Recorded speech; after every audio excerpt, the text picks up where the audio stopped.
Assalamualaikum warahmatullahi wabarakatuh. Teman-teman, kita bisa panen labu madu di halaman rumah sendiri. Dan ternyata menanamnya sangat gampang. Dari satu pohon, kita bisa dapat beberapa buah seperti ini. Tapi ada hal-hal yang perlu diperhatikan dalam penanaman labu madu supaya hasilnya melimpah. Apakah itu? Yuk, simak sama-sama panduan menanam labu di halaman rumah sendiri.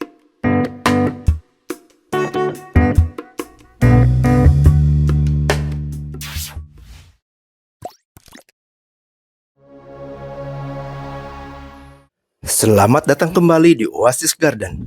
Ada beberapa hal yang perlu diperhatikan dalam memelihara tanaman butternut agar berbuah lebat.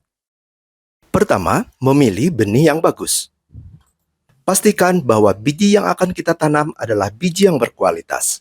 Benih yang bagus berasal dari tanaman yang unggul dan sudah melalui perlakuan tertentu sebelum dan selama penyimpanan.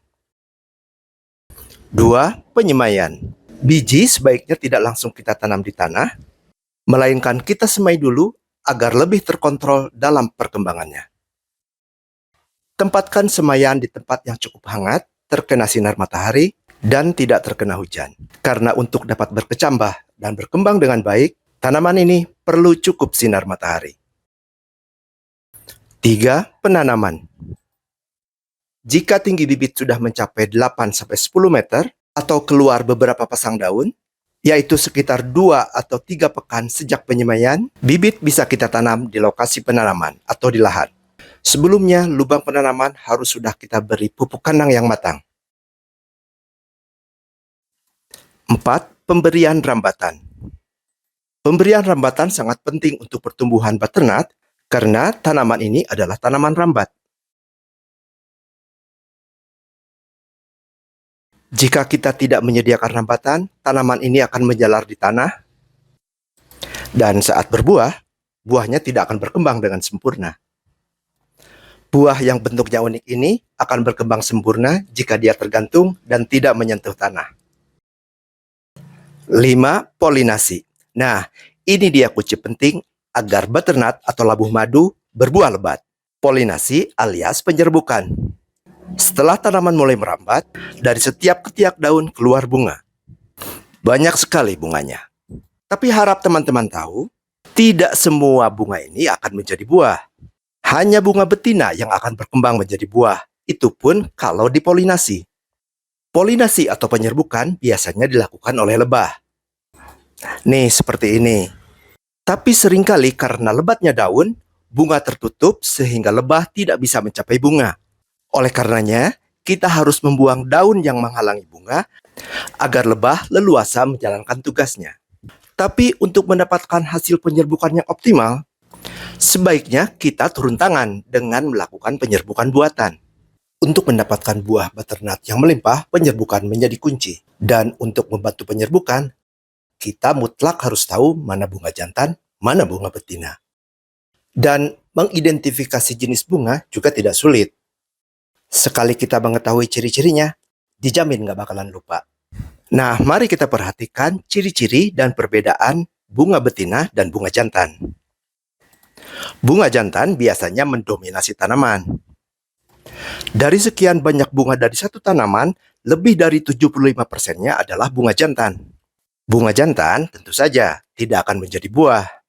Fungsinya adalah menyediakan polen atau serbuk sari untuk digunakan dalam membuahi bunga betina. Cirinya adalah bahwa dia mempunyai batang yang panjang. Berbeda dengan bunga betina yang terdapat benjolannya. Nah, sekarang kita lihat dalamnya. Di dalamnya terdapat benang sari dan kepala sari yang ketika mekar penuh dengan polen. Orang luar menyebutnya anthers. Itu loh, alat yang biasa dipakai ibu-ibu untuk mengoles eyeshadow. Sedangkan bunga betina, bentuknya tidak lurus. Dia lebih pendek dan terdapat benjolan. Dan benjolan ini bahkan terlihat sejak pertama kali bunga keluar. Benjolan inilah sebenarnya yang merupakan calon atau pentil buah.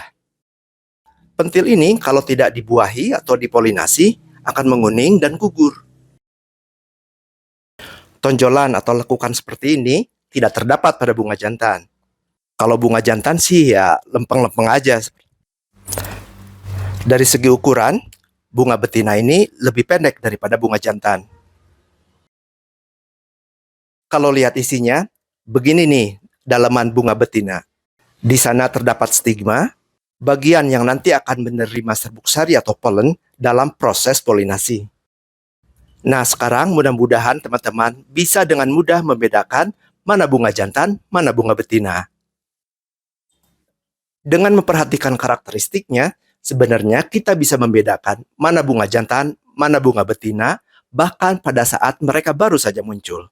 Kalau sudah bisa membedakan mana bunga jantan, mana bunga betina, kita tinggal melakukan polinasi atau penyerbukan. Caranya, kita bisa mengoleskan kuas pada polen bunga jantan agar polen menempel pada kuas. Kemudian, kuas tersebut kita oleskan di stigma bunga betina. Atau untuk gampangnya, kita bisa langsung mengambil bunga jantan, kita buang kelopaknya, kemudian langsung deh kita oleskan di bunga betina. Penyerbukan buatan ini kita lakukan pada saat bunga mekar sempurna. Dan harap teman-teman perhatikan, mekarnya bunga itu tidak lama, hanya 1 atau 2 hari saja. Jika penyerbukan berhasil, pentil dalam bunga betina ini akan membesar. Nah, kalau sudah begitu, kita tinggal merawat agar tanaman tidak kena hama atau penyakit. Dan menunggu sampai buah membesar dan matang. 6. Pemanenan. Buah harus dipastikan matang agar mencapai rasa yang enak. Makin matang, makin manis, dan teksturnya makin pulen.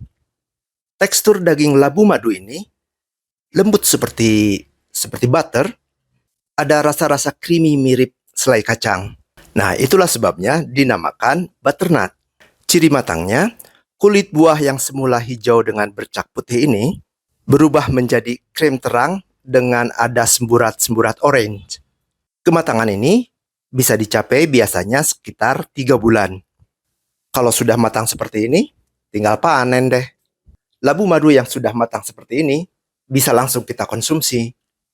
Tapi rasa yang paling enak bisa dicapai kalau kita simpan dulu selama kurang lebih 2 bulan. Butternut ini memang awet dan kondisinya bagus meski kita simpan sampai berbulan-bulan. Nah, mari kita tanam butternut di halaman rumah. Baik teman-teman, demikian tips dari kami kali ini. Sampai jumpa. Wassalamualaikum warahmatullahi wabarakatuh.